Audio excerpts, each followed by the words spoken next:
Recently, Roger Goodell, the NFL commissioner, stated that they will stand by Jay Z despite being accused of sex crimes against a 13-year-old along with P. Diddy. And then soon after that, this alleged woman changed her story when being interviewed by NBC News. So it appears, at least for the time being, Jay Z will continue to be used as a useful asset. Now, again, I have to say, first and foremost, this whole relationship with Jay Z and the NFL, and now Kendrick Lamar coming on board for the Super Bowl, what this does is just further highlights the blatant grift and hypocrisy when it comes to the race hustle here in America. Because weren't these the same Negroes that were supposedly boycotting the NFL because of the mistreatment of cosplaying Huey P. Newton, Colin Kaepernick? You know, kneeling, the saluting, growing out his afro, all that nonsense. We're not going to support the NFL until Colin Kaepernick is brought back. And you had all the Jay Z little fanboys and fangirls and the rest of the pro blacks get on board with that, allegedly. And when in reality, you see it was just yet another opportunity to push this Marxist nonsense, liberal ideology, and Jay Z was a useful tool because, a lot of rappers, wannabe rappers, rap fanboys still follow him and see him as an example of what to be, particularly as an older person within the rap realm. And so he's still a useful idol figure. But again, you know, this support by Roger Goodell, him working with the NFL at all, just highlights the flagrant hypocrisy when it comes to any and all of these pro black race hustling issues.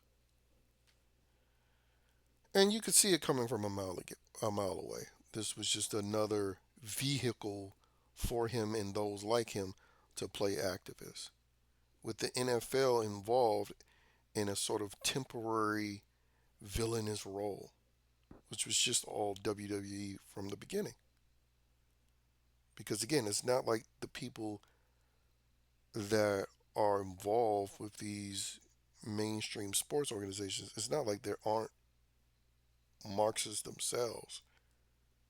And so when you had a Marxist like Colin Kaepernick kneeling, he was being a Marxist within the Marxist league.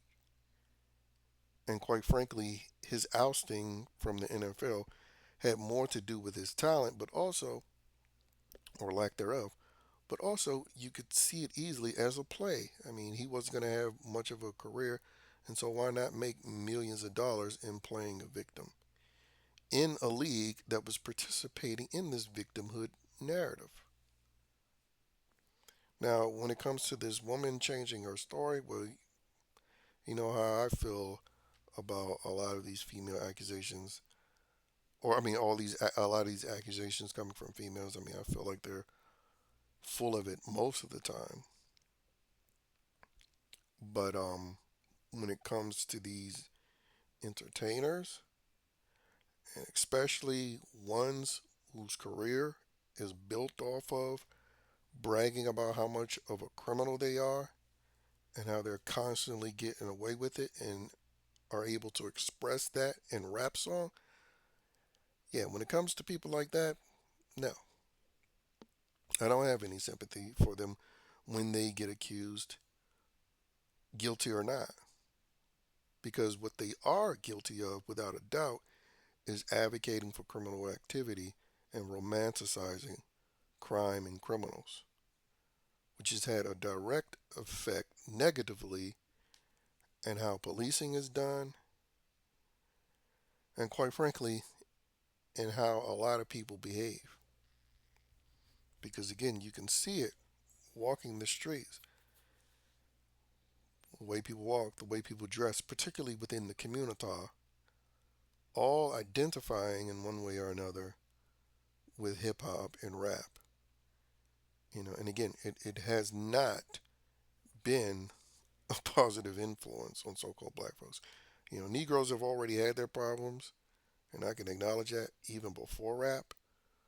But has rap music and hip hop culture contributed positively versus negatively? Without a doubt, it's been an overwhelming negative influence. And I can say that out of honesty because rap outside of R&B is probably the primary genre of music that I've listened to. And so it's not like I'm calling out a genre of music solely based on the fact where I don't listen to it anyway. No, it's one of the two main genres that I listen to. I can just acknowledge when evil has happened.